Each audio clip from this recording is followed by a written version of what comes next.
aucun pays d'Afrique noire subsaharienne ne figure parmi les 10 puissances économiques africaines. C'est ce que je voulais simplement vous dire, puisque vous venez de le dire tout à l'heure. C'est sûr et c'est connu. Alors pas vous, pas nous. Monsieur Makosso, nous parlons... Qu'est-ce que vous êtes en train de faire? Donc vous voulez remettre en cause que le Nigeria n'est pas la première puissance économique de l'Afrique? On ne parle pas du Nigeria, on parle de vous. Mais qu'est-ce que vous nous racontez? On fait le classement, Nigeria premier, Côte d'Ivoire 10e. Donc vous dites que c'est inventé? Je dis que aucun pays d'Afrique noire subsaharienne francophone ne figure parmi les 10 pays subsahariennes francophones. Aucun pays. Monsieur qui sait bien francophone. Non, francophone, c'est de ça que je parle. Ce qu'il dit est faux. Alors, monsieur, permettez-moi de vous dire alors de me faire le classement des 10 pays. Ouais, je ne suis pas venu pour ça, monsieur Makosso. Donc vous ne connaissez pas les 10 pays d'Afrique noire subsaharienne francophone ne figure parmi les 10 puissances économiques africaines. On progresse, ce n'est même pas... Nous allons regarder un indice.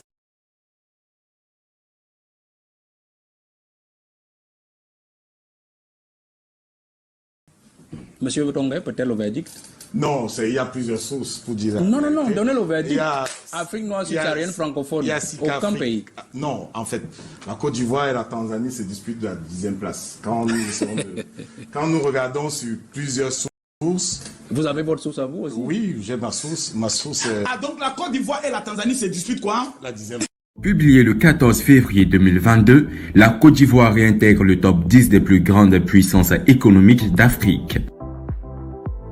Après 2018, la Côte d'Ivoire réintègre le top 10 des plus grandes puissances économiques d'Afrique en 2020, en se positionnant au 10e rang avec un PIB de 61,35 milliards de dollars, soit 36 124,7 milliards de francs CFA, selon les récentes données de la Banque mondiale. La Côte d'Ivoire s'affirme de plus en plus comme une économie de premier plan sur le continent, dans cette classification qui reste dominée, du moins pour l'instant, par des économies anglophones. Seul pays d'Afrique subsaharienne francophone à figurer dans ce classement, la Côte d'Ivoire devrait encore progresser dans cette shortlist. C'est bien sûr l'art magistral de gouverner les hommes, de gouverner les institutions, de changer un pays visiblement, de rendre un pays nouveau. Art qui est incarné par le président de la République, Alassane Ouattara, technocrate internationalement reconnu, longtemps avant même que son pays ne le célèbre, conseiller de nombreux États du monde, y compris des plus grandes puissances, qui aujourd'hui viennent chercher les secrets de la croissance en Côte d'Ivoire. Car il est bien passé de moins 4,5% de croissance à bientôt 10% de croissance en un an.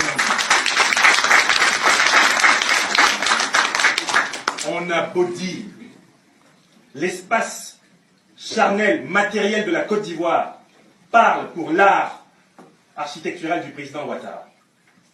Les murs parlent, les ponts parlent, les routes parlent, les hôpitaux commencent à parler. L'université est en train de se redresser.